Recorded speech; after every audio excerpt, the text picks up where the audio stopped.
Already, you're not sick anymore, Dorothy. You can heal yourself. Walk, Dorothy, walk. Hey, just because you put your makeup on with a butter knife doesn't make you Tammy Baker. Okay, why are you mad at Pop?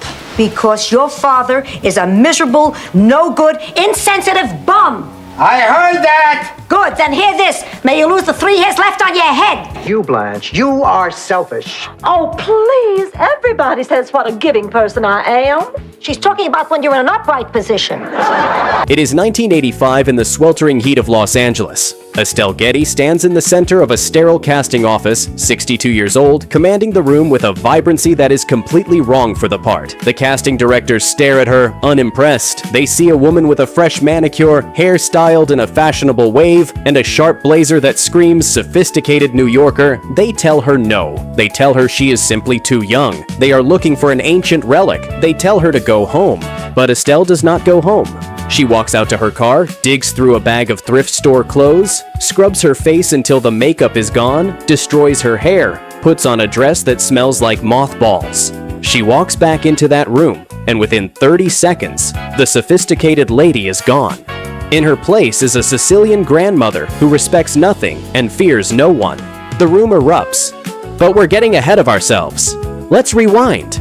It's 1985. Ronald Reagan is in the White House, the Space Shuttle Challenger is preparing for its next mission, and families gather around television sets every Saturday night. MTV is revolutionizing music, gas costs just over $1, and Hollywood is reeling from Rock Hudson's death as a terrifying disease called AIDS spreads panic across the nation. On television, anything starring women over 40 is box office poison. Nobody believes audiences want to watch older women as stars of their own stories.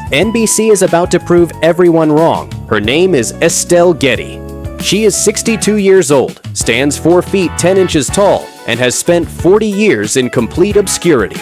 She is a secretary, a theater actress nobody has heard of, a mother of 2.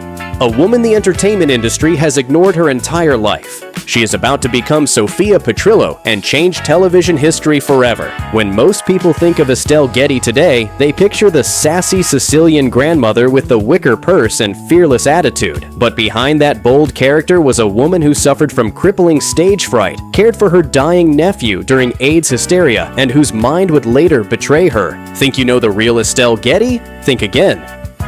Surprising truth number 1, the feud behind the laughter. For years, tabloids sold a story that the 4 Golden Girls hated each other. The reality was more complex. Estelle Getty and Bea Arthur had a relationship that was professional, but strained. The source wasn't personal animosity. It was their approach to work. Bea Arthur was classically trained. She believed in the sanctity of the script. She was disciplined, serious, focused. She viewed the sitcom as a play to be executed perfectly. Estelle came from the loose, chaotic world of community theater and improv. She would do anything for a laugh. If a joke didn't land during taping, Estelle would make a funny face, wave her hands, or break character. The live audience loved it, but to Bea, this was unprofessional. It disrupted the rhythm. There was also the Emmy issue. Estelle won Best Supporting Actress in 1988. The sidekick had become the star. While they respected each other, they were not best friends. They were co-workers with different methods operating under high pressure. If you remember the Golden Girls and these incredible women, hit that subscribe button right now. Surprising truth number 2, the physical torture of playing Sophia. It's well known that Estelle was younger than Bea Arthur. Estelle was born in 1923, Bea in 1922, but the lengths Estelle went to maintain that illusion were physically punishing. To play Sophia, Estelle underwent a transformation that took 3 hours every morning. Artists painted age spots, used latex to create wrinkles, and special lighting to make her eyes look sunken. But the makeup was the easy part. The hard part was the physical performance. Estelle had to shrink herself. She developed Sophia's old lady shuffle, refusing to lift her feet, dragging them to mimic limited mobility. She forced herself to hunch her shoulders and thrust her head forward to create a curved spine. Doing this for 7 7 years took a massive toll. She later revealed that playing Sophia actually aged her physically. She spent 12 hours a day hunched in an unnatural position. She sacrificed her posture and comfort to convince you she was an octogenarian. In reality, she was a vibrant woman in her 60s who loved to dance and travel. She destroyed her body to build the character. Surprising truth number 3, the agonizing 40-year wait. We assume cultural icons were always famous. But for Estelle Getty, the road was agonizingly long, 4 decades long. While her future co-stars built careers in radio and television, Estelle lived a double life. By day, she was a secretary, working 9-to-5 jobs, typing letters, answering phones. She lived a normal suburban life in Bayside, Queens, raising 2 sons, shopping for groceries. But by night, she was relentless. She performed in church basements, community centers, small experimental theaters, often for no money at all. She said she felt like she would die if she couldn't perform. For 40 years, casting agents said she wasn't a leading lady. They said she was a character type, a polite way of saying she wasn't pretty enough to be the star. Most people would have given up at 30, or 40, or 50. Estelle kept going until she was nearly 60. It wasn't until the early 1980s with Torch Song Trilogy that she landed a paid gig offering enough money to quit her secretarial job. Most people plan retirement at 60. Estelle Getty was just beginning her career. That resilience is the key to understanding who she really was. She wasn't just talented, she was stubborn. Surprising truth number 4, she flew her dying nephew across the country. It's 1991. Estelle is at the peak of fame. The Golden Girls is in its 6th season. She's a star. Then Estelle gets a phone call that changes everything. Her nephew, Stephen Schur, is dying. He's 29 years old in Greensboro, North Carolina, in the final stages of AIDS. His parents live in England. His friends can no longer care for him. This is 1991. AIDS is heavily stigmatized. Many celebrities won't acknowledge it. Patients are abandoned. It's a death sentence and a source of shame. According to Star Magazine, Estelle doesn't hesitate. She arranges for Stephen to be flown to California, admits him to hospice care at her own expense, visits him, makes sure he's not alone. Stephen Schur dies in January 1992. He was 29 years old. Estelle didn't announce this to the press. The story only came out months later, but Stephen wasn't the only person Estelle lost to AIDS. Her Torch Song Trilogy co-star Court Miller died from AIDS complications in 1986 at age 34. According to friends Harvey Fierstein and Rosie O'Donnell, Estelle was heavily involved in HIV/AIDS activism throughout the late 1980s and 1990s. She fundraised, spoke out, used her fame to draw attention when the government was ignoring the crisis. In 1996, Estelle helped open Beacon Place, a hospice for AIDS patients in Greensboro. The facility was still operating as of 2021. Estelle later said, "Too many of you, my friends, are dying. Now it's time for me to do my part and help you." This wasn't performative activism. This was love in action. Surprising truth number 5, Hollywood tried to destroy her because of her height. Standing 4 feet 10 inches tall, Estelle was one of the shortest actresses in Hollywood. The industry nearly destroyed her career because of it. Being tiny has been difficult for me in a business that regarded physicality as the most important part of your life, Estelle explained. I always had to fight against the fact that I could do things even though I was small. Casting directors dismissed her immediately. Too short. Can't take her seriously. Too tiny to command a scene. But Estelle refused to accept those limitations. Her husband, Arthur Gettleman, was only 5 feet 3 inches tall. They were a tiny couple with enormous hearts. When the Golden Girls made her famous, she used that platform to fight back. Older people are important, they're viable, they can live the life they choose, she said. She also spoke about Hollywood stereotyping. Before the Golden Girls, every older person was a mother or grandmother. Now there are neighbors, secretaries, people with jobs who are older. The Golden Girls proved audiences wanted to see older women as complex, funny, independent human beings. Estelle and Arthur lived separately for much of the mid-1980s to mid-1990s. She moved to California for the show. Arthur stayed in New York working in the glass business, later moving to Florida. They remained married for 57 years, until Arthur's death on September 24, 2004, at age 85. Arthur never adjusted to Estelle's fame. But by 2004, Estelle could barely remember who Arthur was. Surprising truth number 6, the cruel misdiagnosis. In 2000, Estelle stopped making public appearances. She was 77. Something was very wrong. Doctors diagnosed Parkinson's disease. Then they changed their minds. Alzheimer's disease. For years, Estelle was treated for both. The medications didn't help. Her condition worsened rapidly. By 2004, when Lifetime tried to host a Golden Girls reunion, Estelle was too ill to attend. Her co-stars tried to stay in touch, but Estelle couldn't remember who they were. When Arthur died in September 2004, Estelle attended his funeral, but it's unclear if she understood. Finally, doctors realized their mistake.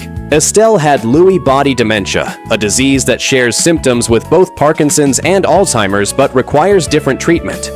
By the time they got it right, it was too late. Estelle was trapped in her failing mind. The cruelest irony, Estelle spent years playing an elderly woman with a sharp mind and quick wit. In real life, her own mind was being stolen while she was still relatively young. Surprising truth number 7, the awards that proved she belonged. For Torch Song Trilogy, Estelle won the Helen Hayes Award in 1983 and was nominated for a Drama Desk Award in 1982. For the Golden Girls, she was nominated for the Emmy 7 times, one for every season. She won in 1988. She also won a Golden Globe in 1986. But here's what makes this remarkable. Sophia Petrillo was only supposed to appear in the pilot. When they filmed the pilot in April 1985, the live audience went wild for Estelle's performance. The producers immediately knew, we need more of this. They made her a regular, writing out another character to make room. It was the best decision they ever made. Sophia became the heart of the show. Her purse, her zingers, her picture at Sicily stories became iconic. The show ran 7 seasons, 6 ranked in the top 10 Nielsen ratings. All 4 lead actresses won Emmys, making it one of only 4 sitcoms where every principal cast member received Emmy recognition. After the Golden Girls ended in 1992, Estelle reprised Sophia in The Golden Palace, Empty Nest, Blossom, and Nurses, 5 different television series. Her film work included Mask, Mannequin, Stop, or My Mom Will Shoot, and Stuart Little. Estelle worked until age 78, when dementia made it impossible. Surprising truth number 8, she wrote her lines on everything.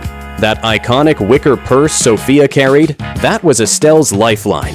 As her stage fright worsened and memory failed, Estelle wrote her lines on every prop she could find. The purse was perfect because she could peek inside during scenes. But it wasn't just the purse. She'd write lines on furniture, on her hands, on anything she could glance at naturally.